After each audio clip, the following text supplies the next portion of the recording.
Hey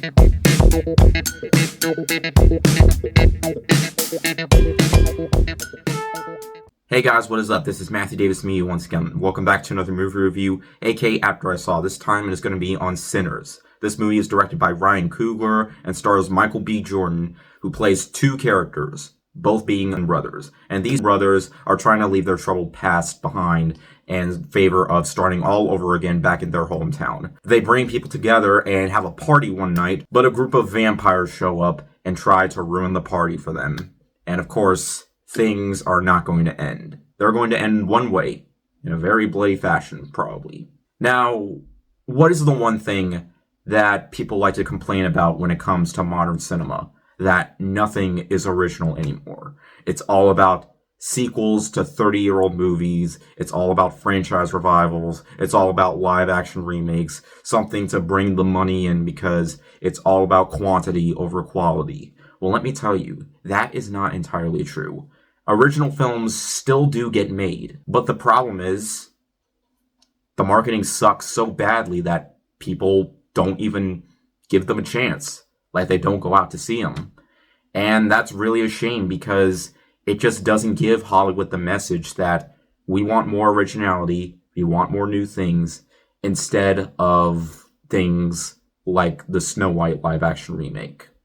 I would also say the Minecraft movie, but that's breaking records right now. There were even some original films to come out this year that nobody even saw. Companion, Mickey 17, even though that's technically an adaptation of a book, Novocaine.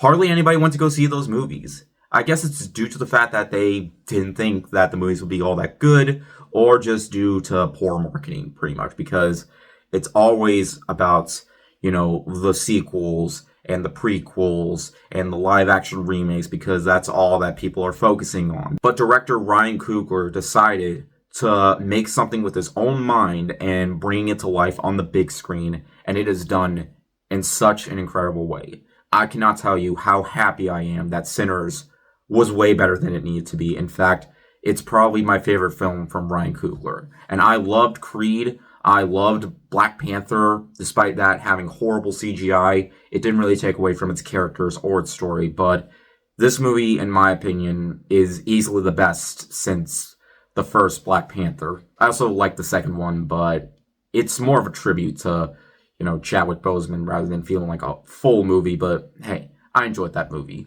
But with Sinners, he truly does a great job of combining visual storytelling with some really incredible music. It's not a musical by any means, obviously, though there is one really entertaining music sequence that shows that the movie isn't afraid to get quirky sometimes, because the movie is very serious. It does take its storyline very seriously, but it does it in such an engaging way that I really liked the characters in the movie. Michael B. Jordan, he's at one of his very best performances yet. Haley Steinfeld also plays a role who's also really great in the movie as well. Everybody. I actually really like the characters because during the first hour of the movie, it's more about bringing people into the party and having a heavy amount of dialogue, but it's done so well because Ryan Coogler did a great job writing the screenplay. As the dialogue, it just didn't feel boring. Each character has something interesting to say, and it manages to be both rather entertaining, and it makes it feel very entertaining that it makes the payoff towards the end really worth it, because I never felt bored during the first hour of the movie, and the movie's over 2 hours long, but for the most part, I think it truly earns it, because while it tends to build up its story, it tends to do it in a way that a director like Ryan Coogler just likes to write his stories in a way that makes the audience feel engaged, because there are multiple things to this movie that you really have to dig deep into, because there are times where it shows some specific flashbacks and some specific moments that tie into the story that I felt like worked very well.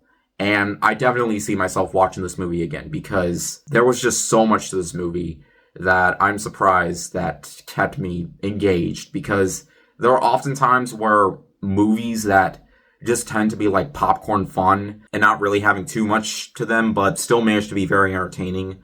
This movie was entertaining in a way that also felt engaging, because this movie technically is a horror film, and in my opinion, it's the best horror film to come out this year so far. But the horror really doesn't happen until during the last hour of the movie, or less than an hour actually, because while there isn't too much vampire moments in terms of, horror vampire sequences or anything like that, but sometimes less is more. In which case, it's one of those build-ups that truly pays off because, like I mentioned before, it has a very brutal and intense vampire action sequence that really pays off and truly is by far the most entertaining part of the movie. And there are elements of suspense and also elements of social commentary blended in, and Ryan Coogler just did a great job with trying to combine these two elements because it has happened multiple times.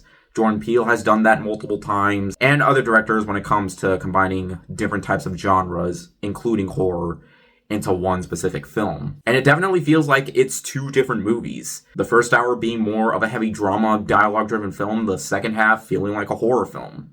And combining these two genres together, Ryan Coogler definitely shows that he has a talent of combining two different genres, and he hasn't made too many films in his filmography. The fact that he's able to make something original and not make it feel like it's taking from another franchise or adapting into another franchise, it just makes it feel all the more fresh. The fact that this director really works hard when it comes to making his films. I mean, Black Panther, while audiences definitely didn't love it as much as critics did, I definitely see why critics love the movie. I myself love the movie. I don't think it's the best Marvel film, but I do think it is a damn good movie. But it's just nice to see a director go and make his own type of film that isn't adapting into something else and just bring in his own imagination to life.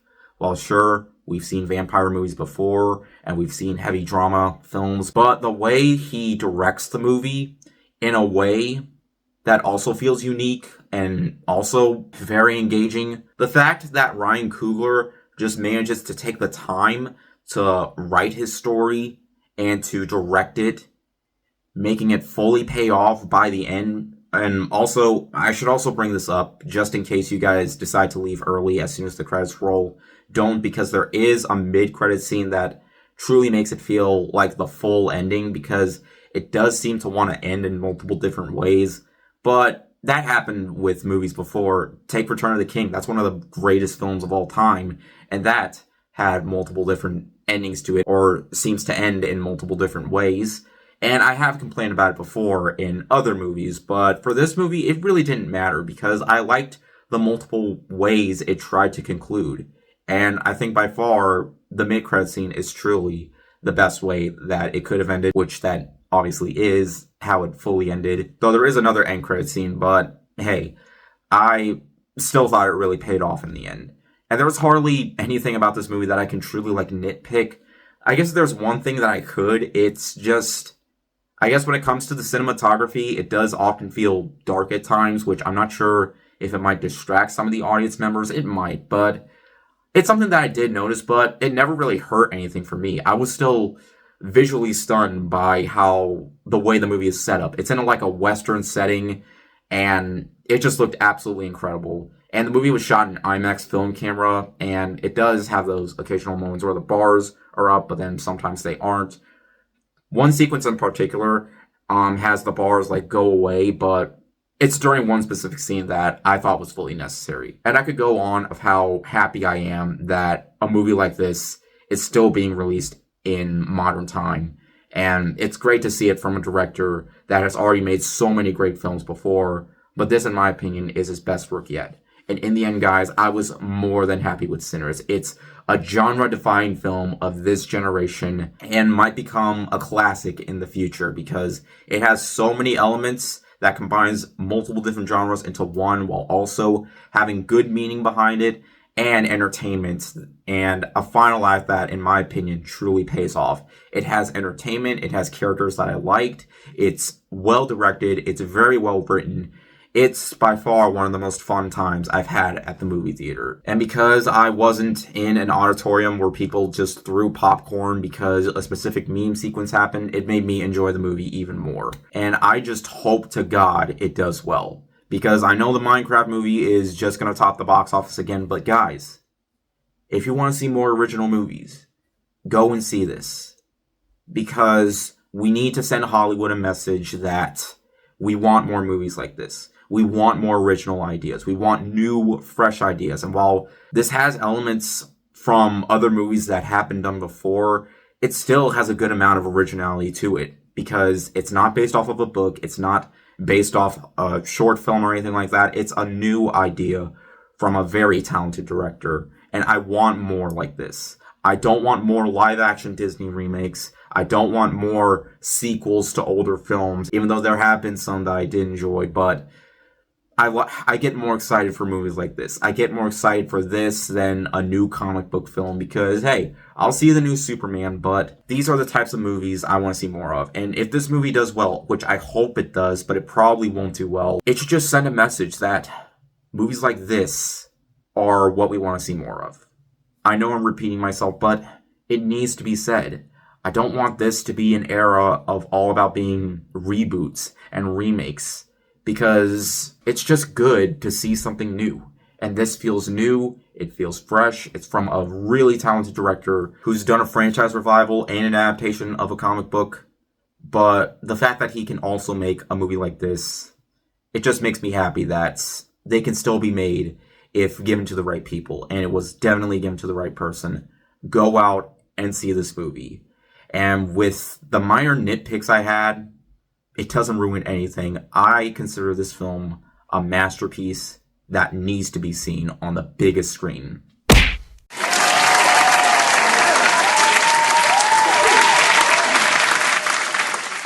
I really love this movie, and it's one of the best that I've seen this year so far. So, yeah, just go out and see it if you love original films, and you love horror, and you love drama, and you love visual storytelling.